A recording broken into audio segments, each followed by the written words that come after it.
As we change gears, President Trump is hosting a high-stakes cabinet meeting as the entire immigration vetting process is under scrutiny. For too long, past American presidents supported self-destructive immigration policies that allowed foreigners who outright hate our country and have no interest in assimilating into our culture. This disastrous approach has drained our welfare program, driven up the cost of housing, suppressed wages, and jeopardized the safety of law-abiding American citizens. And DHS Secretary Noem says she's recommending a travel ban on every country, quote, flooding our nation with killers, leeches, and entitlement junkies. Our next guest was raised in a strict Muslim home in Somalia before seeking asylum to escape an arranged marriage, ultimately converting to Christianity and becoming a U.S. citizen. Ayaan Hirsi Ali joins us now. Ayaan, great to see you. Your thoughts on the president's cabinet's new approach to immigration? Well, I voted for it in November 2024. I think we had large numbers, hundreds of thousands, millions of people just within that 4-year period of Biden-Harris administration. And, cities were overwhelmed, crime was soaring. We have absolutely no way of vetting these people. And there was an abuse going on of the asylum refugee system, which I think we should withdraw from. We should have our own system. So I fully support what the president is doing. He ran on it. He is delivering on it. And most Americans are very happy with it. So when people like Senator Mark Kelly comes out and says this shows the president doesn't like brown people, what do you say? What do you say? Well, I just shrug my shoulders, and I think people saying things like that, calling people racist and white supremacists, it used to work a decade ago. It doesn't work anymore. So let's just move on. This is something that the president is really doing very well, and I applaud him for that. So, Ayaan, you say there's Islamist subversion groups, and they are openly calling for Islamizations of America and the rest of the West. They've established an elaborate infrastructure of mosques, Muslim centers, schools, and ghettos where they get to turn the new immigrants against America and radicalize them. This is not incidental. This is totally scripted. What evidence do you have of this? Well, the evidence, they give us the evidence. So they have this Council of American Islamic Relations. We've seen in Michigan, in Minneapolis, in all of these places, these huge numbers of mobilized young Muslims and leftists that are chanting the most horrific anti-Semitic chants, anti-American chants.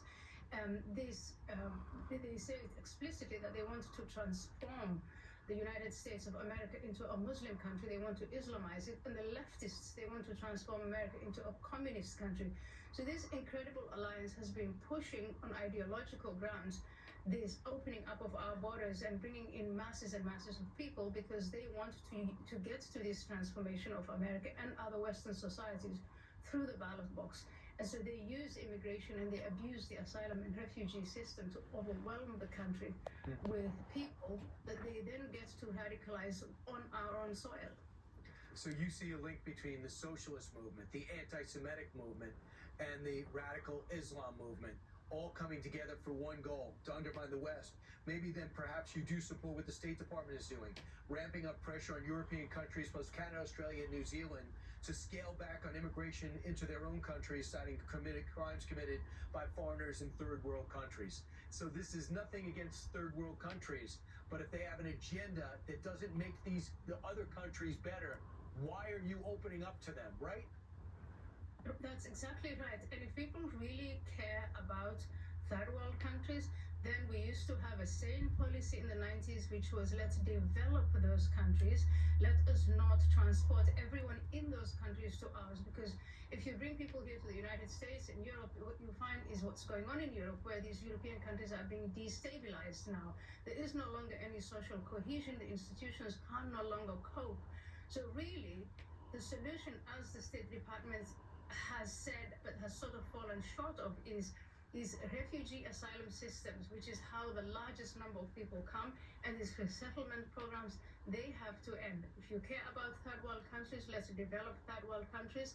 Let's not displace those people and destabilize our own countries and feed into this Islamist, communist alliance that hate us.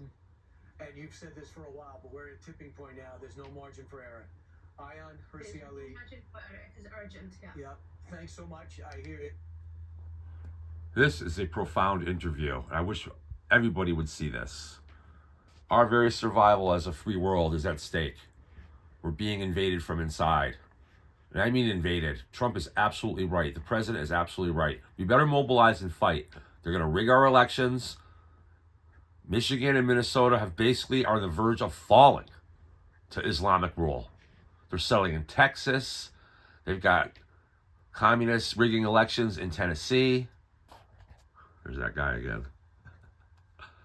He's getting a lot of play, all my viewers, right?